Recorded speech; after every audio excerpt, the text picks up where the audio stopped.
এটা আমাকে কমপক্ষে 5 থেকে 10 মিনিট ওরা যাচ্ছে তাই ভাবে মারে।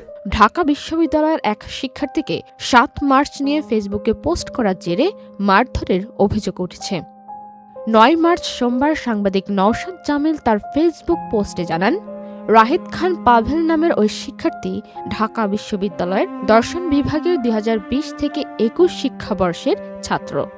তার দাবি, রোজা রাখার জন্য সেহরি খেতে ক্যান্টিনে বসেছিলেন পাভেল।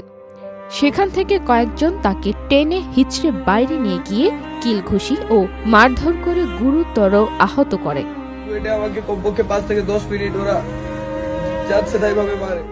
জানা যায় 7 মার্চ উপলক্ষে বঙ্গবন্ধু শেখ মুজিবুরকে নিয়ে ফেসবুকে পোস্ট দেওয়াই ছিল তার বিরুদ্ধে অভিযোগ। ওই পোস্টের জেরেই কিছু ছাত্র নামধারী সন্ত্রাসী তাকে মারধর করে বলে দাবি করা হয়েছে। পোস্টে আরও বলা হয়, পাভেল একটি সাধারণ পরিবারের ছেলে, তার বাবা নেই। পড়াশোনার পাশাপাশি ছাত্র পড়িয়ে সংসারের সহযোগিতা করেন তিনি।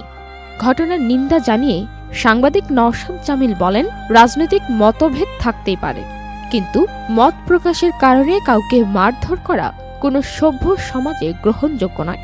এই ঘটনায় নিরপেক্ষ তদন্ত ও দোষীদের দৃষ্টান্তমূলক শাস্তির দাবি জানিয়েছেন তিনি, যাতে ভবিষ্যতে মত প্রকাশের কারণে আর কাউকে নির্যাতনের শিকার হতে না হয়। পান্না আক্তার, চ্যানেল আই।